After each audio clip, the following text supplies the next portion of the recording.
안녕하십니까. 정현태의 만리풍치를 시작하겠습니다. 최근 국내외 이슈가 많이 쏟아져 나오고 있습니다. 오늘은 김정은과 문재인에 대해 얘기를 해볼까 합니다. 그동안 김정은과 문재인은 공동 운명체라고 알려져 왔습니다. 이제 그 끝이 보이기 시작하는 듯 합니다. 김정은이 이번 푸틴과의 회담에서도 빈손으로 결국 돌아왔습니다.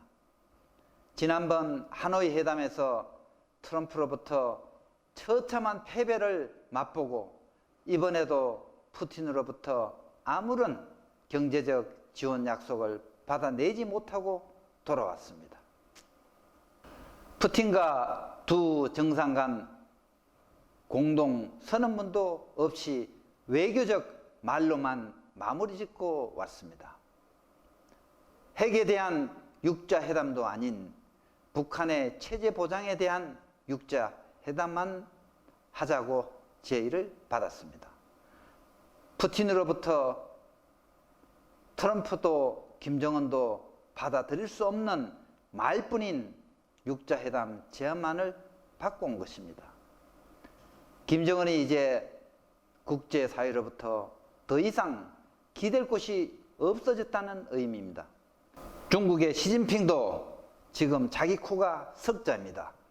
트럼프와의 무역 협상으로 눈치를 보고 있는 상황에서 김정은을 도울 여력이 없습니다.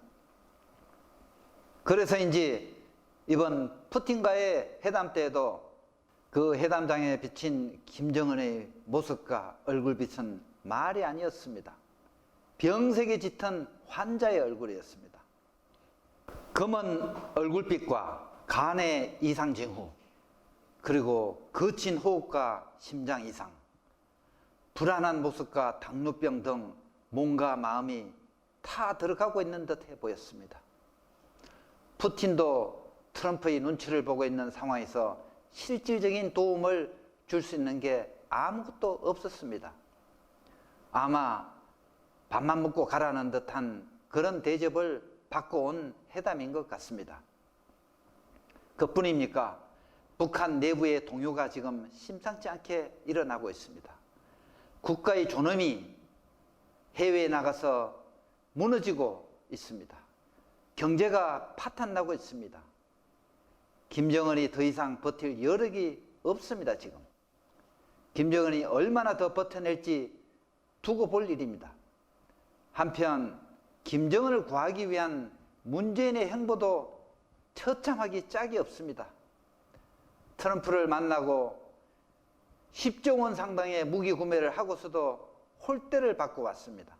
겨우 2분짜리 회담이란 비아냥거린 소리를 듣고 와야 했습니다.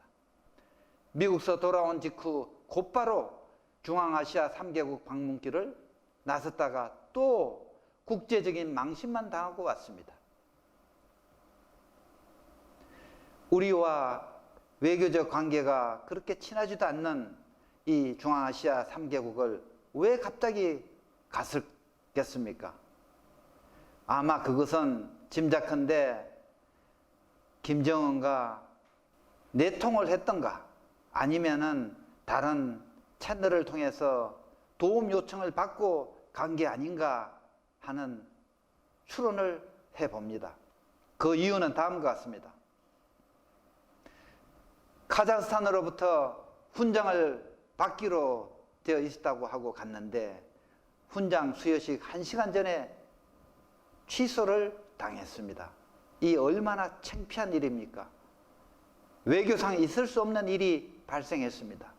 왜 이런 일이 발생했겠습니까? 뻔한 일 아니겠습니까?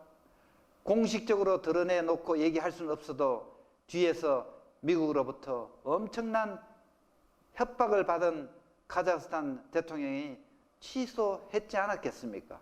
그렇지 않고서야 어떻게 1시간 전에 외국 대통령을 초대해놓고 수여식을 취소할 수 있었겠습니까? 이들 3개국은 모두 친북한 국가들 아닙니까? 특히 카자흐스탄은 북한의 정유를 공급해온 국가로 알려져 있습니다. 중국과 러시아가 공급한 정유보다 더 많은 정유를 카자흐스탄에서 제공했다고 합니다. 아마도 문재인이 김정은의 부탁을 받고 곧바로 이들 3개국으로 가지 않았겠는가 하는 의구심을 갖는 이유도 바로 이 부분입니다.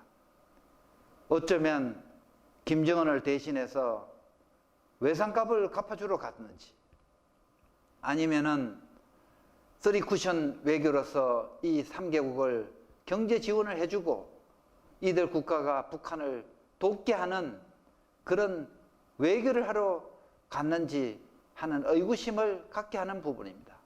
그런데 미국이 이를 모를 리가 있겠습니까? 미국을 속이고 무엇을 할 수 있겠습니까? 그래서 카자흐스탄에서 이 훈장 수여식도 1시간 전에 갑작스럽게 취소되었을 것입니다. 그래서인지 문재인 대통령은 미국과 중앙아시아 3국 순방 후에도 아무런 대국민 보고도 없이 어물쩍 지금 넘어가고 있습니다. 사실상 순방 성과도 하나도 없으니 대국민 보고나 담화를 발표할 것도 없겠죠. 트럼프가 더 이상 문재인과 이들 종북 집단에게 속지 않겠다는 의지가 확실한 듯합니다. 김정은은 이대로 고립되어 스스로 붕괴될 수도 있지만 핵을 포기하고 트럼프에게 백기를 들어도 죽게 되어 있습니다. 더 이상 김정은이 살아남을 방도가 없어져 버렸습니다. 그래서 막다른 골목에 처한 쥐처럼 대규모 도발을 시도할 가능성도 전혀 배제할 수가 없습니다. 따라서 우리 군은 만반의 준비를 해야 함에도 불구하고 지금 군기가 다 빠져버린 이 군대가 과연 싸움이나 할 수 있을까 하는 걱정이 됩니다. 결론은 김정은의 운명은 얼마 남지 않은 것 같습니다. 운명 공동체인 문재인도 김정은의 참수 또는 자연 붕괴와 동시에 끝날 가능성이 매우 높아지고 있습니다. 그래서 문재인 정권이 사회주의 국가를 완성하기 위해 급히 서두르고 있는 것 같습니다. 패스트 트랙을 통한 연동형 비례대표제 도입과 공수처 신설 법안을 서두르는 이유도 북한 정권의 붕괴와 무관하지 않아 보입니다. 급히 먹다 보면 체하는 법입니다. 국회법을 무시하고 억지로 패스트트랙법을 통과시키는 폭거는 결국 스스로를 죽음으로 몰아가는 부메랑으로 돌아올 가능성도 있습니다.